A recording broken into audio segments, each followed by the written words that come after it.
بسم اللہ الرحمن الرحیم الحمدللہ وقفا والصلاة والسلام علی عبادہ الذین اصطفیٰ اما بعد فاعوذ باللہ السمیع العلیم من الشیطان الرجیم بسم اللہ الرحمن الرحیم۔ معزز خواتین و حضرات، آج مارچ کی 14 تاریخ ہے اور ہم ترجمانی کے حوالے سے سورہ ابراہیم آیت نمبر 14/16 سورہ ابراہیم آیت نمبر 16 سے آج کا آغاز کرتے ہیں۔ بسم اللہ الرحمن الرحیم۔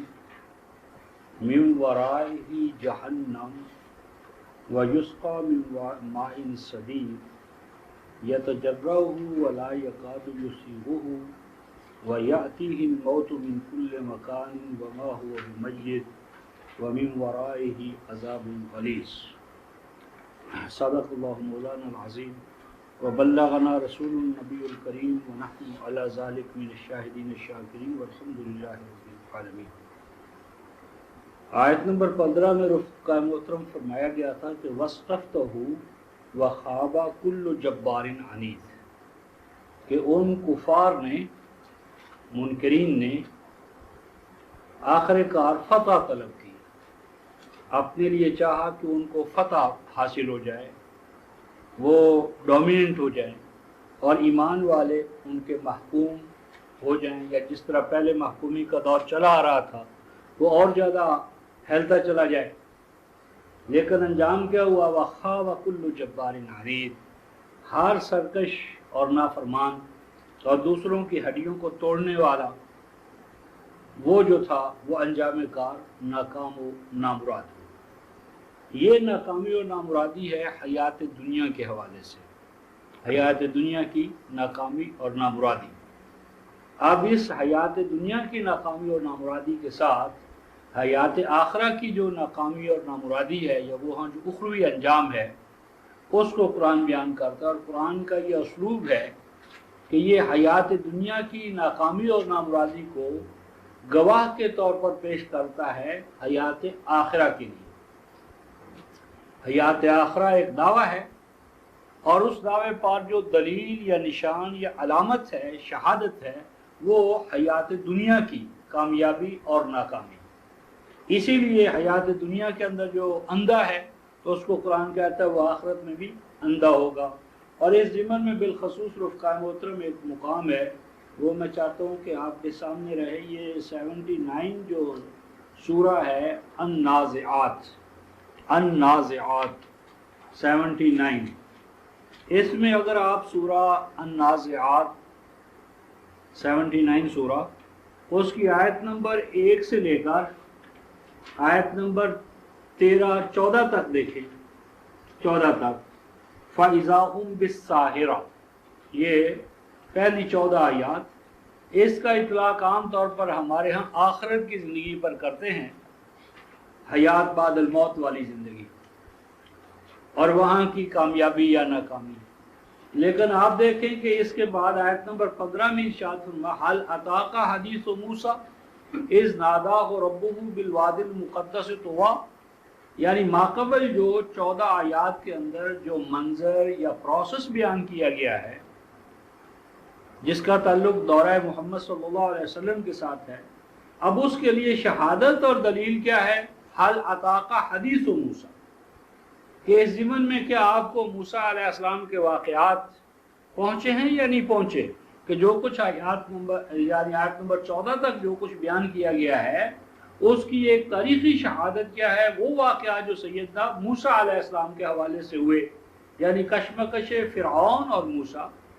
یہ گویا کہ حیات دنیا کے اندر جو کلمت اللہ کا یا قانون مکافات عمل کا جو غلبہ ہے، اہل ایمان کا جو غلبہ ہے اور اہل باطل کا جو ناکام و نامراد ہونا ہے، تو یہ قرآن کے نقطہ سے یہ ایک تسلسل ہے۔ ایسا نہیں ہو سکتا کہ حیات دنیا میں تو کوئی جماعت ناکام اور نامراد ہو، ہر حوالے سے ان کے لیے ذلت اور محکومی ہو، اور حیات آخرہ کی کامیابیوں کے لیے وہ امیدوار ہو کہ وہاں کی حوریں، قصور اور باغات وہ تو ہمارے ہی انتظار میں ہیں۔ تو یہ غلط بات ہے۔ تو من کان فی ھذہ اعمی فہو فی الآخرۃ اعمی، تو حیات دنیا میں یہ ناکامی کے بعد اب حیات آخرہ کے حوالے سے فرمایا من ورائہ جہنم، فرمایا کہ اس ناکامی کے بعد، اس ناکامی اور نامرادی کے بعد جہنم ہے، اور اس جہنم کا حال کیا ہے؟ وَيُسْقَى مِن مَاءٍ صَدِيدٍ، کہ وہاں پلائے جائیں گے یہ یا پینا پڑے گا انہیں، من ماء صدید، ایک ایسا پانی کہ جو رکاوٹ ڈالنے والا، یعنی ایسا پانی کہ جو گلے سے اترے گا نہیں، یعنی اتنا وہ ناخوشگوار ہوگا کہ وہ پانی، کیونکہ جب ٹھنڈا اور شیریں پانی ہوتا ہے اور آدمی کو پیاس ہوتی ہے تو وہ گھٹاگھٹ دفعتاً واحدہ سارے کا سارا نیچے اتار لیتا ہے، تو وہ پانی اس قدر ناخوشگوار ہوگا کہ اس ناخوشگوار پانی کو اس کے لیے اتارنا، حلق سے اتارنا وہ بھی مشکل ہوگا، اتنا وہ تلخ اور ناگوار پانی ہوگا۔ یتجرعہ، اسی لیے اس کو گھونٹ گھونٹ کر کے پیے گا، ایک ایک گھونٹ، یعنی اتنا وہ ناخوشگوار ہے، پسندیدہ نہیں ہے، مجبوری ہے کہ اس کو پیا جائے، تو ایک ایک گھونٹ کر کے پیے گا۔ ولا یکاد یسیغہ، لیکن وہ گھونٹ جو وہ پیے گا وہ بھی یعنی اس کے لیے کوئی خوشگواری کے حوالے سے ناخوشگواری پر ناخوشگواریاں محسوس کرتے ہوئے، وَيَأْتِهِ الْمَوْتُ مِنْ كُلِّ مَكَانٍ، اور ہر طرف سے اسے موت کا سامنا کرنا ہوگا، ہر طرف سے وہ تمنا کرے گا اے کاش کہ میں مر جاؤں، لیکن وَمَا هُوَ بِمَيِّتٍ، وہ موت چاہے گا، جس طرح کہ حیات دنیا میں تو حیات چاہتا تھا، یود احدہم لو یعمر الف سنہ، وہاں وہ موت چاہے گا، لیکن وما ہوا بمیت، لیکن پھر بھی اس کو مرنا نہیں ملے گا، وہاں وہ موت کی تمنائیں کرے گا لیکن مرے گا نہیں۔ ومن ورائہ عذاب غلیظ، اور وہ زندگی کی جس میں اس کے لیے موت پہ موت آئے گی لیکن مرے گا نہیں، مزید برآں اس کے لیے کیا ہے؟ سخت پختہ ایسی سزا کہ جو اس سے ٹل نہیں سکے گی۔ اس کے بعد اگلی آیت جو 18 آ رہی ہے رفقائے محترم، یہ کفار کے اعمال کے حوالے سے آ رہی ہے، وہ اعمال کے جو حیات دنیا میں ان کے لیے ناکامی اور نامرادی کا باعث بنتے ہیں، اور حیات آخرہ کے عذاب کا بھی وہی اعمال باعث ہے۔ ارشاد فرمایا مثل الذین کفروا بربہم، ان لوگوں کی مثال کہ جو اپنے رب کا انکار کرتے ہیں، اور رب کے انکار سے مراد دراصل ربوبیت کا انکار ہے، یعنی اللہ کا اللہ ہونا جو ہے وہ فرعون بھی اس کا انکار نہیں کرتا تھا۔ قوم فرعون، قوم نوح، جتنی بھی مکذب قومیں ہوئی ہیں انہیں وجود باری پر اختلاف نہ تھا، اللہ کے خالق ہونے کا انہیں انکار نہیں تھا کہ وہ نہیں ہے، وہ خالق مانتے تھے، الہ مانتے تھے، لیکن شرک کے ساتھ۔ 12:106 میں فرمایا وَمَا يُؤْمِنُ أَكْثَرُهُمْ بِاللَّهِ إِلَّا وَهُمْ مُشْرِكُونَ، نہیں ایمان رکھتے ان میں سے اکثر اللہ پر مگر ایمان باللہ کے باوجود مشرک، تو ماننا وہ ہے رفقائے محترم اللہ کو جو توحید کے ساتھ ہو۔ پس جہاں بھی قرآن میں آمن ہوا ہے بالتوحید، توحید کے ساتھ ماننا، اور توحید کے ساتھ ماننے میں سب سے بڑا جو ہے اس کے حکم نامے کے اندر کسی کو شریک نہ کرنا، کسی نبی کو، ولی کو، اجماع کو، تواتر کو۔ تو کفر سے مراد جو ہے ربوبیت کا کفر ہے، نظام ربوبیت۔ تو فرمایا کہ اعمالہم، ان کے اعمال کی حیثیت کیا ہے؟ قرمات، ان کے اعمال کیا ہیں؟ فرمایا کہ جس طرح راکھ ہوتی ہے، تو راکھ میں یہ بتانا مقصود ہے کہ راکھ کے اندر رفقائے محترم جماؤ نہیں ہوتا، ہر ذرہ جو ہے وہ دوسرے کے ساتھ جڑا ہوا نہیں ہوتا، ڈس انٹیگریشن۔ تو فرمایا کہ جس قوم کے اندر نظام ربوبیت نہیں ہوتا ان کے اعمال کیا ہوتے ہیں کہ چونکہ انفرادیت ہوتی ہے، انڈیویجویلٹی ہوتی ہے، ہر فرد جو ہے وہ اپنے بناؤ میں لگا ہوتا ہے، دوسروں کا بگاڑ جو ہے اس کا مسئلہ، بلکہ دوسروں کو بگاڑ کر اپنا بنانا چاہتا ہے۔ تو ان کے اعمال میں یعنی کیا ہوتا ہے؟ قوم میں وحدت پیدا نہیں ہوتی، امت میں وحدت پیدا نہیں ہوتی، ہر فرد جو ہے وہ اپنے مقام پر۔ تو گویا فرمایا اس طرح سمجھو کہ جس طرح کیا ہے؟ راکھ، کہ ان کے اندر کوئی مرکزیت نہیں ہے، سینٹرلائزیشن نہیں ہے، امت کی وحدت نہیں ہے، حتیٰ کہ ذات انسانی کی وحدت بھی نہیں ہے۔ کرامات، اور فرمایا کہ اگر کسی قوم کے اعمال راہ کی طرح ہیں تو کیا وہ مقابلہ کرے گی وہ قوم نشتدت بہ الریح فی یوم عاصف. فرمایا کہ اعمال تو ہوں راہ کی طرح اور چڑھائی کر دے ان کے اوپر کوئی کیا ریح باد و بارہ تیز و تند ہوا. تیز و تند ہوا یعنی کوئی دشمن آ جائے اور وہ تیز و تند حوالے سے ان پر چڑھائی کر دے تو وہ جو انفرادیت کی دلدل میں مبتلا قوم ہے اور جہاں کے محکوموں کو مجبوروں کو مستضعفین کو کیا فرق پڑتا ہے کہ ٹاٹا اور برلا آ جاتا ہے ان پر کسی سہگل کی جگہ پر ٹیوانے کی جگہ پر تو اگر چینج آف ماسٹر ہی ہونی ہے ہم نے محکومی کے کولو میں ہمیشہ رہنا ہے تو کیا فرق پڑتا ہے کہ گورے ہمارے اوپر آقا ہیں یا کالے ہمارے اوپر آقا ہیں اپنے ہیں یا غیر ہیں. فرمایا کہ فی یوم آصف ایسے دن کے اندر وہ تیز و تند ہوا آئے کہ جس میں آصف یاسف ہو یعنی جس میں شدت ہو بلا کی.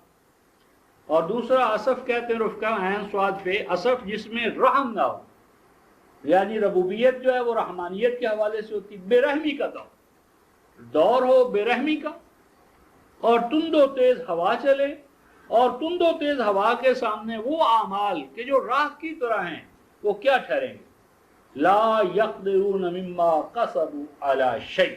فرمایا کہ ان کے بڑے بڑے اعمال جن کو وہ ہمالیہ کی طرح بلند و بالا سمجھ رہے تھے ان میں سے کوئی بھی ان کے لیے قدرت کا باعث نہیں بنتا طاقت کا باعث نہیں بنتا. وہ مقابلے کے اندر ان کے لیے عروج یا جو سابقہ دور چلا آ رہا تھا اس کو برقرار رکھنے کا وہ باعث نہیں کر بنتا. ذالک هو الضلال البعید. یہ ہے قوموں کے لیے سب سے بڑھ کر گمراہی. گویا کہ اقوام عالم کے لیے مسافِ زندگی کے اندر پیچھے رہ جانا اور گویا کہ کوئی قوم باد و بارن کی طرح آ کر چڑھائی کر دے اور وہ گویا کہ ایسے دستے بھیجے کہ جن دستوں کے مقابلے میں وہ قوم پسپائی قبول کرنے پر مجبور ہو جائے انجام کار محکومی محتاجی ذلت رسوائی. تو یہ اعمال وہ اعمال ہیں رفقائے محترم جو نظام ربوبیت اور نظام رحمت سے خالی. اب ارشاد فرمایا جا رہا ہے کہ یہ جو قوم ایسے اعمال انجام دیتی ہے جس میں ربوبیت نہیں ہے تو فرمایا کہ یہ کیوں غور نہیں کرتے الم تر ان اللہ خلق السماوات والارض بالحق.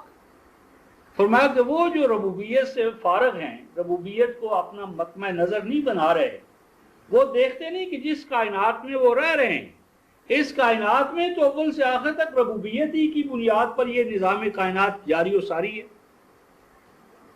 جس نظام کائنات میں یونیورس میں یا ایک پورے نظام میں ہم رہ رہے ہیں وہاں تو فرمایا کائنات فطرت کے گوشے میں ہر گوشے میں ذرے ذرے پر ربوبیت کی چھاپ لگی ہوئی ہے. تو یہ نظام ربوبیت کا جو انقطاع ہے اپنے دائرے میں یہ قائم رکھ کے کائنات کے ساتھ سازگاری تو ختم کر بیٹھے ہیں. اب کائنات ان کو کیسے قبول کرے کائنات کے لیے یہ قابل قبول نہیں ہے. تو فرمایا کیا غور نہیں کیا تو نے اے مخاطب کہ بے شک اللہ تعالیٰ نے کائنات پست و بلند کو جو بنایا ہے حق کے حوالے سے بنایا ہے اور حق کے لیے ہم پہلے پچھلی سورہ میں یہ دیکھ چکے ہیں رفقائے محترم سورہ رعد میں حق کیا ہے اما ما ينفع الناس فيمكث في الارض. حق کی تعریف قرآن نے یہ کی ہے کہ جو چیز نافع ہوتی ہے آیت نمبر 13 کہ جس طرح جھاگ کی مثال دی تھی جھاگ اور دھات بارش کا پانی اور اس کے اوپر جھاگ تو جو جھاگ ہے وہ باطل ہے اور جو نفع بخش ہے کون پانی دھاتے ان کو قرآن حق کہتا ہے.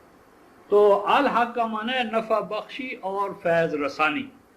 فرمایا کہ کائنات پست و بلند کا ہر گوشہ نفع بخشی اور فیض رسانی کے لیے وقف ہے اور وہ قوم جو کائنات کے اندر رہنا چاہتی ہے لیکن نفع بخشی اور فیض رسانی سے اپنے آپ کو کاٹ کر تو اس کا مطلب ہے کہ وہ کائنات کے ان ٹوٹیلٹی جو سسٹم ہے اس کے ساتھ ایڈجسٹ نہیں ہو پا رہے. نتیجتاً کسی وقت بھی اس قوم کو ہٹا دیا جائے گا. فرمایا ان یشاء یذہبکم ویأتی بخلق جدید. اے لوگو جو یہ نظام لا رہے ہو، نظام ربوبیت کو ترک کر کے میری اور تیری کا نظام، تو اے لوگو اگر ہماری مشیت کا تقاضا ہوگا، جس وقت ہماری مشیت کا تقاضا ہوگا، یعنی ابھی کچھ تمہارے اندر خیر اور فلاح کی رمق ہے، جب وہ بھی ختم کر بیٹھو گے یذہبکم، تمہیں لے جائے گا، اس کائنات سے اکھاڑ پھینکا جائے گا تمہیں، وَيَأْتِ بِخَلْقٍ جَدِيدٍ، اور تمہاری جگہ پر دوسری مخلوق لائی جائے گی، دوسری قوم لائی جائے گی، وَمَا ذَلِكَ عَلَى اللَّهِ بِعَزِيزٍ، اور فرمایا کہ ایسا کرنا اللہ کے لیے کچھ مشکل نہیں۔ تم تو سمجھ رہے ہو یہ بڑی بڑی طاقتیں، استعماری طاقتیں پہاڑوں کی طرح جو زمین پہ اپنے کھونٹے جمائے ہوئے ہیں، ان کو کون ہٹائے گا؟ فرمایا کہ وما ذالک علی اللہ بعزیز، اللہ کے لیے اس کے قانون مکافات عمل کے لیے ایسا انقلاب برپا کرنا کچھ بھی مشکل نہیں ہے۔ اب جب وہ انقلابی لمحات آتے ہیں تو ان انقلابی لمحات کے اندر قوموں کا کیا ہوتا ہے؟ مکالمہ، ڈائلاگز۔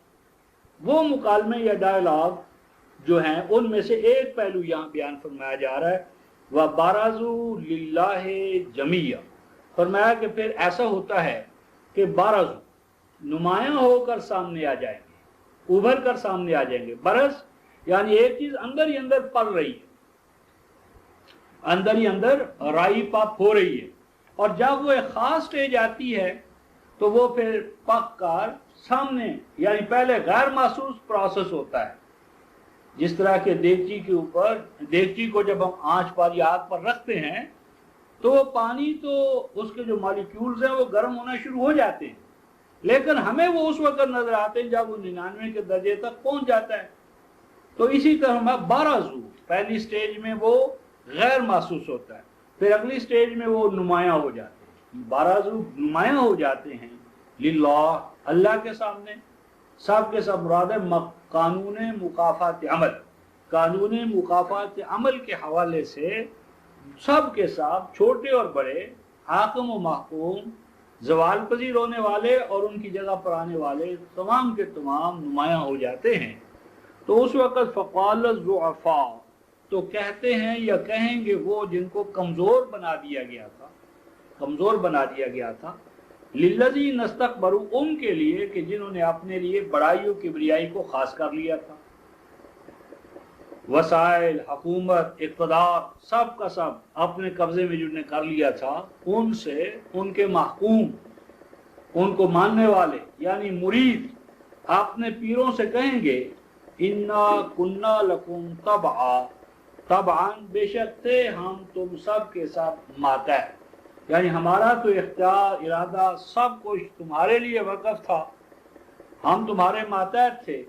فَحَلْ أَنْتُمْ مُغْنُونَ عَنَّا مِنْ عَذَابِ اللَّهِ مِنْ شَيْءٍ، پس کیا ہو تم ہمارے لیے کفایت کرنے والے اللہ کے عذاب کے حوالے سے کسی بھی درجے میں؟ کیا تم اللہ کا یہ جو عذاب ہے، مکافات عمل کا جو ہمارا نظام آ گیا، پکڑ شروع ہو گئی، پکڑ دھکڑ، تو کیا آج تم ہمیں اللہ کے عذاب سے کسی درجے میں بچا سکتے ہو؟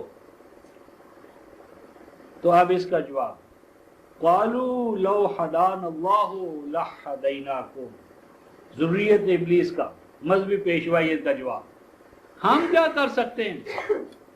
اگر اللہ کی مشیت میں ہوتا تو وہ تمہیں ہدایت یافتہ بنا دیتا۔ ذریت ابلیس کا ہمیشہ سے یہ جواب ہے، اور بالخصوص 649 میں آپ دیکھیں گے تمام مشرک اور تباہ ہونے والی قوموں کا عقیدہ یہ تھا، رفقا ہم کچھ نہیں کرتے، اللہ ہم سے کرواتا ہے، یہ مشرکوں کا عقیدہ ہے۔ سَيَقُولُ الَّذِينَ أَشْرَكُوا لَوْ شَاءَ اللَّهُ مَا أَشْرَكْنَا وَلَا آبَاؤُنَا، سورہ الانعام آیت 149، اور یہی مقام جو ہے سورہ النحل آیت 36، کہ وہ کہتے ہیں کہ اگر اللہ چاہتا، اگر اللہ ہماری تقدیر میں لکھتا تو ہم بھی ہدایت یافتہ ہوتے اور تمہیں بھی ہم ہدایت دے دیتے، ہمارا کیا قصور ہے؟ قصور تو اللہ کا ہے، نعوذ باللہ من ذالک۔ تو اللہ نے تمہیں بھی ہدایت سے محروم رکھا، ہمیں بھی ہدایت سے محروم رکھا۔ تو فرمایا کہ سواء علینا اجزعنا ام صبرنا، اب میاں برابر ہے کہ ہم جزا فضا کریں یا ہمت و استقلال سے اس مصیبت کو برداشت کریں۔